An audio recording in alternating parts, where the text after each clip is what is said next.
I was just like, oh my gosh, you seem like such a nice guy. You seem so kind. So I'm thinking like, oh wow, like I'm not gonna be that girl to do that to you. Please, ladies, let's do away with that. That I said right there, like I'm not gonna be the girl to leave you. Like I'm not gonna be the girl to break your heart.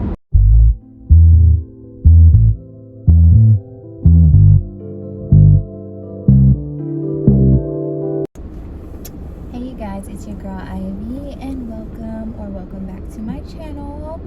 It is my birthday weekend, so I am up early running around. I have to pick up friends and family from the airport and get ready and everything, but I wanted to discuss what I saw in a video most recently. That was Abba and Preach and Shan Boodram's husband and his podcast discussing vulnerability, specifically male vulnerability, and how they feel like women can weaponize their vulnerability.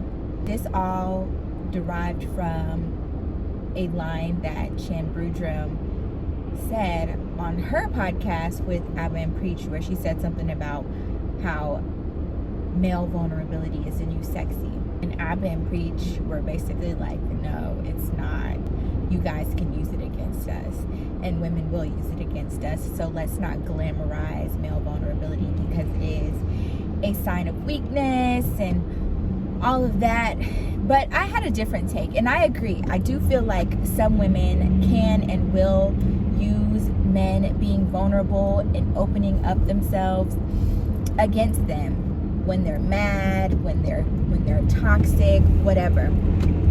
However, I do feel like men can use that same vulnerability as a weapon towards women. And I will give you an example from myself.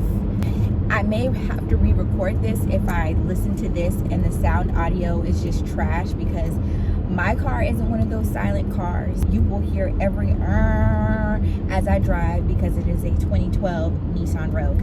But yeah, so my take is different because I have been in a situation where a man's vulnerability caused me to stay longer than I needed to. And I take full responsibility for that, but I just want to explain the way in which it did. So when I met my ex, I can say from my standpoint, I already went into it bad because I had just gotten out of a relationship, and you know, I was still hurting, going through it, and my friend suggested that I just get on a dating app just to distract myself, right? But I ended up like connecting with someone who, you know, I felt like we clicked really well, the conversation was great, and so we continued to talk. But I ignored some very, very big red flags because I took what seemed like him being vulnerable as him genuinely wanting to connect with me, him being this innocent person, when in reality he is someone who just thrived in their victimhood. So he told me that, you know, he had been cheated on in his past relationship, and essentially he had been cheated on in all of his past relationships, and how the last person he dated in particular just cut him off without reason. She just stopped answering his texts and calls and essentially ghosted him, even though they seemed to be pretty serious.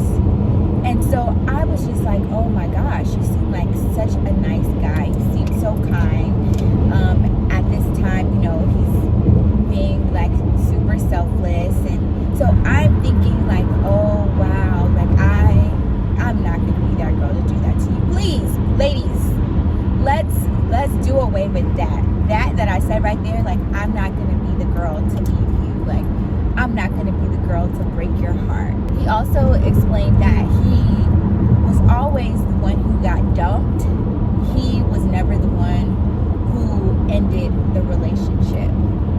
And once again, just kind of initially seeing this mask that he was wearing, that he's so sweet, he's so kind, I was just like, oh my gosh, why?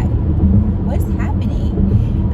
also went on to explain the story about how one of his, how he had come to town for his girlfriend. He bought a hotel room. He set it up real nice for her for Valentine's Day. And she pretty much came to pick up the gifts that he purchased her and left. And he would later on find out that the man that she introduced to him at dinner one day as her best friend was actually someone that she was having sex with.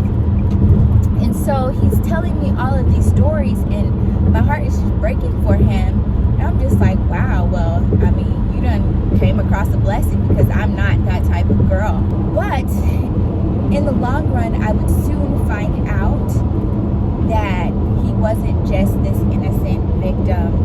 He swore that he had never cheated, which, given the fact that he was able to cheat so easily with me and just carry on the way he did, I don't believe that. Given all the lies that I found out he had fed me over the course of our 4 years of dating, I highly doubt that.